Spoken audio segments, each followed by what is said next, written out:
Hello everyone, good morning সকলকে and welcome to my YouTube channel study with মৌ।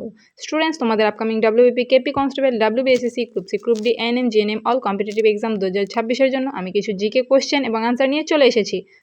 তোমরা পুরো ভিডিওটি শেষ পর্যন্ত দেখো। তো আমাদের ফার্স্ট কোশ্চেন, অভিনব ভারত কে প্রতিষ্ঠা করেন?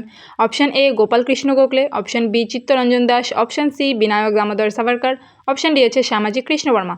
এর অ্যান্সার এখানে কোনটি হবে? জানা থাকলে অবশ্যই কমেন্টে জানাবে। তো এখানে কিন্তু আমরা আমাদের আনসার পেয়ে যাব অপশান সি বিনায়ক দামোদর সাভারকর। অভিনব ভারত বা মিত্র মেলা প্রতিষ্ঠা করেন বিনায়ক দামোদর সাভারকর। এখানে আমাদের আনসার সি হয়ে যাচ্ছে অপশান। চলো দেখে নেওয়া যাক নেক্সট কোশ্চেন। কোন শাসক পাগলা রাজা নামে পরিচিত? Option A Iltutmish, option B Qutbuddin Aibak, option C Aurangzeb, option D আছে মোহাম্মদ বিন তুঘলক। তো কোন শাসক পাগলা রাজা নামে পরিচিত ছিল? খুব ইম্পর্টেন্ট প্রশ্ন। এর অ্যান্সার কোনটি হবে? অবশ্যই কমেন্টে জানাবে। তো এখানে কিন্তু আমরা আমাদের অ্যান্সার নিয়ে নেব অপশান ডি, মোহাম্মদ বিন তুঘলক পাগলা রাজা নামে পরিচিত ছিল। অপশান ডি এখানে আমাদের আনসার। চলো দেখে নেওয়া যাক আমাদের নেক্সট কোশ্চেন। টোডরমল কোন ক্ষেত্রের সঙ্গে জড়িত? অপশান এ ভূমি সংস্কার, অপশান বি শিক্ষা ব্যবস্থা, অপশান সি গৃহ নির্মাণ কার্য, অপশান ডি চিত্রকলা। তো টোডরমল কোন ক্ষেত্রের সাথে যুক্ত? সেটি টোডরমল আকবরের আমলে ছিল। এটি এখানে আমাদের আনসার কোনটি হয়ে যাবে? এখানে আমরা আমাদের আনসার পেয়ে যাব অপশান এ ভূমি সংস্কার আইন। টোডরমল ভূমি সংস্কার আইনের সাথে যুক্ত বা জড়িত। চলো দেখে নেওয়া যাক আমাদের নেক্সট কোশ্চেন। পলাশির যুদ্ধ কত খ্রিস্টাব্দে হয়েছিল? অপশান এ 1707 খ্রিস্টাব্দ, অপশান বি 1757 খ্রিস্টাব্দ, অপশান সি 1761 খ্রিস্টাব্দ, অপশান ডি 1797 খ্রিস্টাব্দ। তো পলাশির যুদ্ধ কত খ্রিস্টাব্দে হয়েছিল? খুবই সহজ প্রশ্ন। আশা করি এর আনসার সকলেই জানো তোমরা এবং কমেন্টে অবশ্যই জানাবে। তো এর অ্যান্সার কিন্তু আমরা এখান থেকে নিয়ে নেব অপশান বি 1757 খ্রিস্টাব্দে হয়েছিল পলাশির যুদ্ধ। বিখ্যাত পলাশির যুদ্ধ হয়েছিল। চলো দেখে না যাক নেক্সট কোয়েশ্চেন। মুদ্রা রাক্ষস কে রচনা করেন? Option A Kalidas, option B Kalhan, option C Kautilya, option D আছে বিশাখ দত্ত। তো মুদ্রা রাক্ষস কে রচনা করেন? অ্যান্সারটি জানা থাকলে অবশ্যই কমেন্টে জানাবে। এর অ্যান্সারে কিন্তু আমরা এখান থেকে পেয়ে যাব অপশান ডি বিশাখ দত্ত। মুদ্রা রাক্ষস রচনা করেন বিশাখ দত্ত। ডি হয়ে যাবে এখানে আমাদের অ্যান্সার। চলো দেখে নেওয়া যাক আমাদের নেক্সট কোশ্চেন কী আছে। 6 নম্বর কোশ্চেন আমাদের, 1857 সালে মহাবিদ্রোহের সময় ভারতের গভর্নর কে ছিলেন? গভর্নর জেনারেল কে ছিলেন? তো 1857 সালে যে মহাবিদ্রোহ হয়েছিল সেই সময় ভারতের গভর্নর জেনারেল কে ছিলেন? Option A Lord Dalhousie, option B Lord Canning, option C আছে লর্ড কার্জন, অপশান ডি আছে লর্ড লরেন্স। তো কোনটি হবে এখানে আমাদের অ্যান্সার? খুবই ইম্পর্টেন্ট প্রশ্ন এটি। এর অ্যান্সার কিন্তু আমরা এখান থেকে পেয়ে যাব অপশান ডি লর্ড ক্যানিং ছিলেন গভর্নর জেনারেল। 7 নম্বর কোশ্চেন, কাশ্মীরের আকবর কাকে বলা হয়? অপশান এ সম্রাট Sangram Singh, option B Rani Didda, option C Sikandar, option D আছে জয়নুল আবেদিন। তো কাশ্মীরের আকবর কাকে বলা হয়? খুব ইম্পর্টেন্ট প্রশ্ন। এর অ্যান্সার কোনটি হবে জানা থাকলে অবশ্যই কমেন্টে জানাবে। তো এর অ্যান্সার কিন্তু আমরা এখান থেকে নিয়ে নেব অপশান ডি জয়নুল আবেদিন। কাশ্মীরের আকবর বলা হয় জয়নুল আবেদিনকে। চলো দেখে নেওয়া যাক আমাদের নেক্সট কোশ্চেন কী আছে। কোন অঞ্চলে সর্বাধিক বৃষ্টিপাত হয়? অপশান এ ক্রান্তীয় পার্বত্য অঞ্চলে, অপশান বি নাতিশীতোষ্ণ অঞ্চল, অপশান সি নিরক্ষীয় অঞ্চল, অপশান ডি আছে ভূমধ্যসাগরীয় অঞ্চল। তো এর আনসার কোনটি হবে জানা থাকলে কমেন্টে জানাবে। এখান থেকে কিন্তু আমাদের আনসার আমরা নিয়ে নেব অপশান সি নিরক্ষীয় অঞ্চল। নিরক্ষীয় অঞ্চলে সর্বাধিক বৃষ্টিপাত হয়ে থাকে। এখানে আমাদের আনসার হবে অপশান সি। চলো দেখে নেওয়া যাক আমাদের নেক্সট কোশ্চেন কী আছে। কাজিরাঙা জাতীয় উদ্যান কোথায় অবস্থিত? Option A Assam, option B Manipur, option C আছে মধ্যপ্রদেশ, অপশান ডি আছে পশ্চিমবঙ্গ। কাজিরাঙা ন্যাশনাল পার্ক কোথায় অবস্থিত? খুবই সহজ প্রশ্ন। আনসারটি জানা থাকলে অবশ্যই কমেন্টে জানাবে। এর আনসার কিন্তু এখান থেকে আমরা পেয়ে যাবো অপশান এ আসাম। আসামে অবস্থিত কাজিরাঙা ন্যাশনাল পার্ক। আসাম হয়ে যাবে এখানে আমাদের আনসার। চলো দেখে নেওয়া যাক আমাদের নেক্সট কোশ্চেন কী আছে। সর্বাপেক্ষা দীর্ঘ প্রাণীকোষ কোনটি? অপশান এ স্নায়ুকোষ, অপশান বি পেশিকোষ, অপশান সি আছে ভাজক কোষ, অপশান ডি আছে সংযোজক কোষ। তো এর অ্যান্সার কোনটি হবে এখানে? এর অ্যান্সার এখান থেকে হয়ে যাবে আমাদের অপশান এ স্নায়ুকোষ।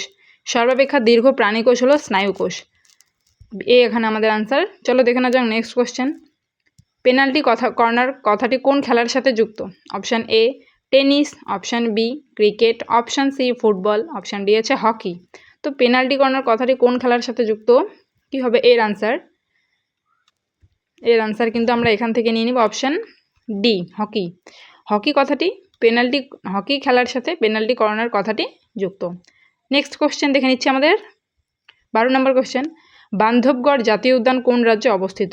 Option A Karnataka, option B Gujarat, option C Madhya Pradesh, option D আছে রাজস্থান। তো বান্ধবগড় জাতীয় উদ্যান কোন রাজ্যে অবস্থিত? আনসারটি জানা থাকলে অবশ্যই কমেন্টে জানাবে। এখানে আমরা আমাদের আনসার নিয়ে নেব অপশান সি মধ্যপ্রদেশ। মধ্যপ্রদেশে অবস্থিত বান্ধবগড় জাতীয় উদ্যান। চলো দেখে নেওয়া যাক আমাদের নেক্সট কোশ্চেন। আন্তর্জাতিক নারী দিবস পালিত হয় কোন তারিখে? অপশান এ 6ই এপ্রিল, অপশান বি 22শে মার্চ, অপশান সি 8ই মার্চ, অপশান ডি আছে 4ই ফেব্রুয়ারি। তো আন্তর্জাতিক নারী দিবস কবে পালিত হয়ে থাকে? সকলেরই জানা আশা করছি। এর আনসার আমরা এখান থেকে নিয়ে নেব অপশান সি 8ই মার্চ। 8ই মার্চ আন্তর্জাতিক নারী দিবস পালিত হয়ে থাকে। চলো দেখে নেওয়া যাক আমাদের next question. IOC International Olympic Committee এর সদর দপ্তর কোথায় অবস্থিত? Option A Paris, option B Lausanne, option C আছে নিউ দিল্লি, অপশান ডি আছে কুয়েত। তো আইওসি ইন্টারন্যাশনাল অলিম্পিক কমিটির সদর দপ্তর কোথায় অবস্থিত? এর আনসার কোনটি হবে? এখান থেকে আমরা আমাদের আনসার নিয়ে নেব অপশান বি লুসান। আইওসি এর হেডকোয়ার্টার লুসানে অবস্থিত। নেক্সট কোশ্চেন আমাদের, কোন ভিটামিন জলে দ্রাব্য? Option A vitamin B, option B vitamin D, option C vitamin A, option D আছে ভিটামিন কে। তো কোনটি এখানে আমাদের আনসার? এটি কিন্তু কে হয়ে যাবে। হ্যাঁ, এখানে কোনটি আমাদের আনসার বলো? কোন ভিটামিন জলে দ্রাব্য? এর আনসার কিন্তু আমরা এখান থেকে পেয়ে যাব অপশান এ ভিটামিন বি জলে দ্রাব্য। এ আমাদের আনসার এখানে option A. Next question, lime ওয়াটারে কি আছে? Option A sodium carbonate, option B calcium chloride, option C calcium hydroxide, option D আছে সোডিয়াম হাইড্রোক্সাইড। এখানে কোনটি আনসার হবে? লাইম ওয়াটারে কি আছে? চলো দেখে নেওয়া যাক আমাদের আনসার কি হবে। এখানে আমাদের আনসার কিন্তু হয়ে যাবে option C calcium hydroxide. Lime ওয়াটারে ক্যালসিয়াম হাইড্রোক্সাইড যুক্ত থাকে। চলো নেক্সট কোয়েশ্চেন দেখে নিচ্ছি আমরা। প্রকৃতিতে মুক্ত অবস্থায় পাওয়া যায় কোন জিনিসটি? Option A nickel, option B copper, option C আছে সোনা, অপশান ডি আছে রূপা। প্রকৃতিতে মুক্ত অবস্থায় পাওয়া যায় যে জিনিসটি, সেটি কোনটি হবে এখানে? তো এখানে আমরা আমাদের আনসার পেয়ে যাবো কিন্তু অপশান সি সোনা। সোনা প্রকৃতিতে মুক্ত অবস্থায় পাওয়া যায়। অপশান সি আনসার হবে এখানে। চলো নেক্সট কোয়েশ্চেন দেখে নিচ্ছি আমরা। পম্পাস তৃণভূমি দেখা যায় অপশান এ ব্রাজিলে, অপশান বি দক্ষিণ আমেরিকা, অপশান সি উত্তর আমেরিকা, অপশান ডি আছে আফ্রিকা। পম্পাস তৃণভূমি কোথায় দেখা যায়? কোনটি আনসার হবে? এর আনসার আমরা এখান থেকে পেয়ে যাব অপশান বি দক্ষিণ আমেরিকা। পম্পাস তৃণভূমি দক্ষিণ আমেরিকায় দেখা যায়। নেক্সট কোশ্চেন দেখে নিচ্ছি চলো। ওনাম কোন রাজ্যের একটি বিখ্যাত উৎসব? Option A Gujarat, option B Tamil Nadu, option C Kerala, option D Rajasthan. খুবই ইম্পর্টেন্ট প্রশ্ন। ওনাম কোন রাজ্যের একটি বিখ্যাত নৃত্য? ওনাম অর্থাৎ এটা বোট রেস একটা উৎসব। তো এখানে আমাদের আনসার কিন্তু আমরা পেয়ে যাবো অপশান সি কেরালা। কেরালা রাজ্যের বিখ্যাত উৎসব হলো ওনাম বা বোট রেস। নেক্সট কোয়েশ্চেন আমাদের লাস্ট কোয়েশ্চেন আজকে। ভারতের দীর্ঘতম জাতীয় সড়কপথ কোনটি? অপশান এ NH48, অপশান বি NH42 হতো এখানে। হ্যাঁ, আর একটা আছে option C NH44, option D আছে NH30। তো কোনটি হবে ভারতের দীর্ঘতম জাতীয় সড়কপথ? এর আনসার আমরা এখান থেকে নেব অপশান সি NH44। ভারতের দীর্ঘতম জাতীয় সড়কপথ অপশান সি NH44। তো কেমন লাগলো আজকে আমার এই ভিডিওটি অবশ্যই কমেন্টে জানাবে। ভিডিওটি ভালো লাগলে একটি লাইক করে দিও এবং এরকম জিকে ক্লাস পাওয়ার জন্য আমার চ্যানেলটি সাবস্ক্রাইব করে দিও, পাশে থাকা বেল আইকনটি ক্লিক করে দিও এবং ভিডিওটি শেয়ার করে দিও। থ্যাংক ইউ সকলকে।